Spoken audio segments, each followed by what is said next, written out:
All right. Good afternoon, guys. Today is day 14 of this vlog project. So, pretty cool to think that it's already been 2 weeks. Again, it doesn't feel like it. This has gone pretty quick and it's starting to feel like a bit of a habit now that I just know, hey, I got to do my daily check-in, staying strong with the Gary V methodology, trying to put some content out there. And the funny thing is, I kind of had a feeling that, hey, the YouTube universe is so vast and so expansive that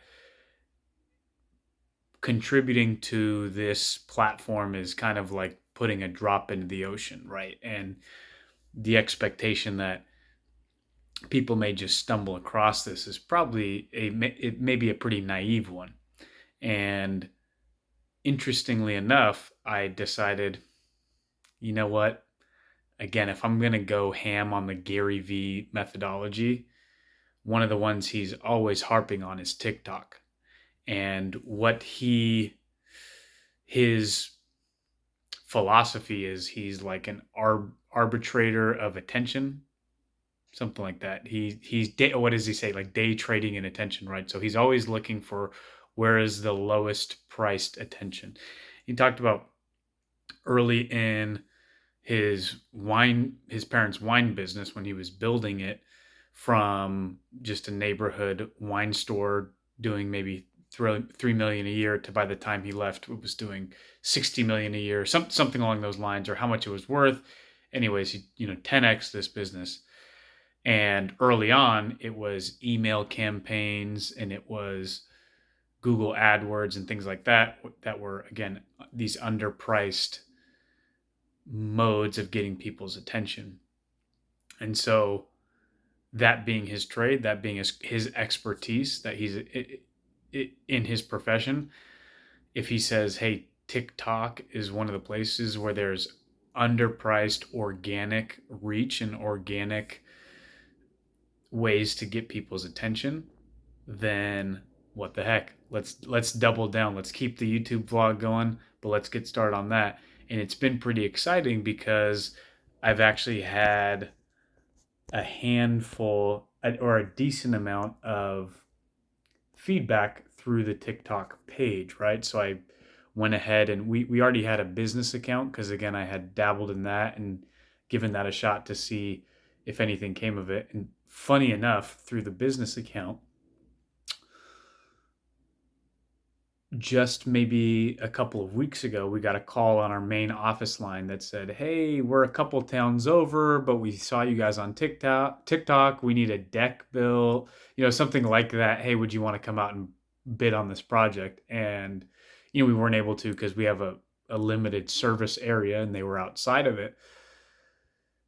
But it was kind of funny to go, wow, this kind of just rinky dink app on the phone that I was just posting some makeshift little videos to and putting music to made its way around the internet enough times that someone from a couple towns over saw it, looked us up, gave us a call, and wanted to use our services, right? So, all that being said, I'd already been on it for our business purpose, but I figured, what the heck? Let's get a personal account going and let's just let her rip. So I've been trying to do at least three videos a day through that. And again, just a few days in, I was starting to go, yeah, is this really going to be a thing? It, I'm getting maybe a little bit of what seems like traction, but you know, am I really this guy? And then yesterday, a video that I had maybe made the day before, whatever it was, it just hit some kind of slipstream, and all kinds of people were jumping on it and either making comments saying, "Hey, yeah, I totally agree with you," or making comments saying, "Oh, they were in complete disagreement." And what was the oh yeah, so the video that I posted was in response to one comment that I got. And the comment was, again, so I had made a handful of videos, and one of the comments was on a video that I made saying, hey, there's no logical reason that the government should be issuing professional licensing, right? The main point of this was that, hey, this creates a barrier for entry into given professions, and this limits people's freedom to pursue whatever kind of work that they want to pursue, right? So if I want to be a dentist, why do I need a government certification to go be a dentist? I have a good friend that's one of the best dentists in the world. Why can't I go be an apprentice or an understudy of his? And after I have shadowed him, learned from him, trained under him for years, if he decides, all right, you've learned enough, you're competent enough in the trade, I'm gonna give you my stamp of approval to practice dentistry in your own shop. And then I could use his referral or approval, or hey, there could even be other third party agencies that would, you know, offer credentialing to where I could go to them and say, hey, I voluntarily want to get your credentialing so then I can show my customers that, yes, I meet this minimum standard. But why do we want to enforce any of that by law and by uninterested bureaucrats who likely either don't have any expertise in it or are beholden to the special interest group of that profession? So let's use the dentistry example. Either the people making those laws and certifications are incompetent and not qualified to be making rules about who can or cannot become a dentist or what is required to become a dentist, or they're not, or excuse me, or they're biased.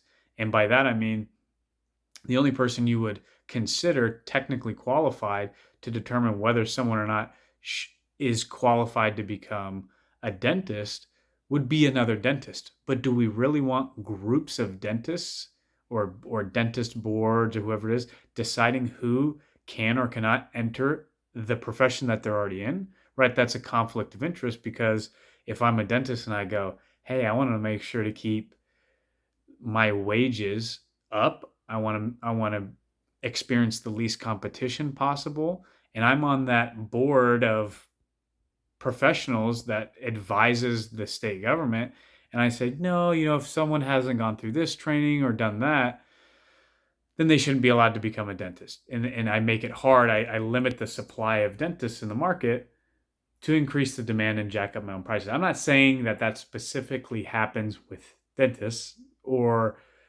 that's the exact way that it plays out in every case, but that's just an example of the illogical method of professional licensing. So anyways, I made this short little clip and I said, hey, this is not something that we need to be doing. And I got a response, and the comment was something along the lines of, a license is a right that the government takes away from you and then sells it back to you. And I was like, love it. Let me use this, use this line in future interactions. And I figured, what the heck? So in the app, there's the option to reply directly to the comment with another video. So it creates another video on your page. And so when I replied to this comment with another video and I just said, hey, I loved this line, check out this comment that someone left me, it's awesome, I'm gonna steal it in the future. Boom, this one, for whatever reason, was the one that caught the slipstream, and I got a bunch of feedback and comments, and I was arguing with people on whether or not licensing and driver's license and professional licenses and hunting and fishing licenses should all be something that we ask the government to enforce by law. And what's been pretty cool, again, about maybe this project, but especially those, because I get a kick out of arguing with people online and debating ideas like that. And what it's forced me to do is to start to learn, because if I make a claim like that and then when someone challenges it in a new way, I'm like, oh man, I gotta come up with, I gotta kind of find some evidence to support and back the conclusions that I'm coming to. So that's maybe a little bit of a backwards way to go about it, right? Because you would hope, or you would think, that some things would be evident or like universal truths that you'd discover through search, and I wouldn't go, "Hey, I already have my opinion. Now I'm going to go out and try and validate it."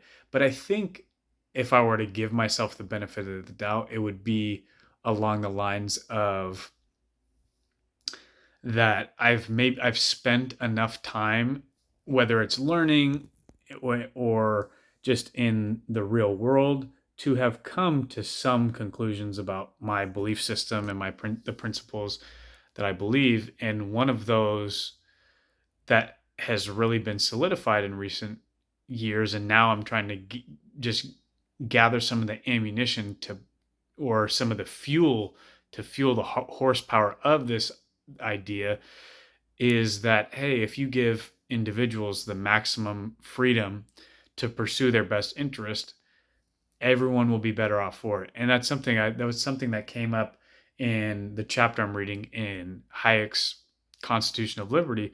Is he talks about it in this really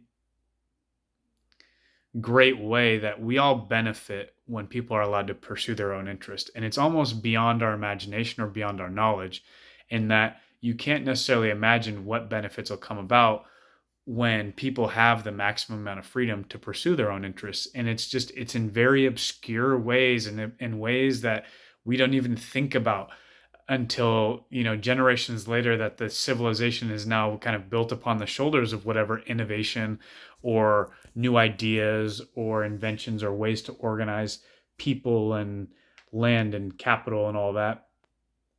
So that's just something that I've come to, I think, maybe acknowledge as a fundamental principle. And so it's more when I'm engaging in these little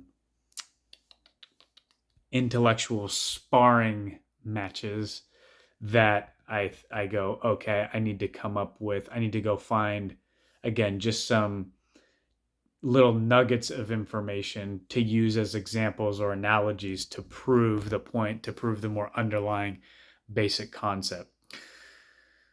So, all that being said, I don't remember how I got off on this tangent. Oh, yeah. So, it's been kind of cool to do some videos on this app that's maybe, or on TikTok, that's a bit maybe more viral, a little bit more organic, because there's a little bit more of the immediate gratification, a little bit more immediate feedback and engaging with people. But keep going with the vlog, see how it goes, see where it goes.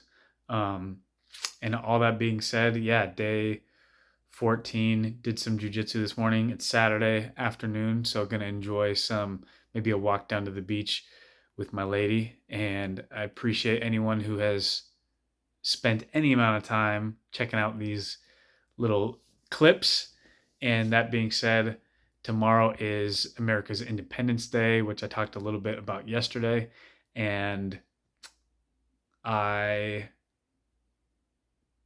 have nothing else other than that. So I hope you all have a great evening, and I'll check in with you tomorrow on Independence Day. And other than that, see you tomorrow.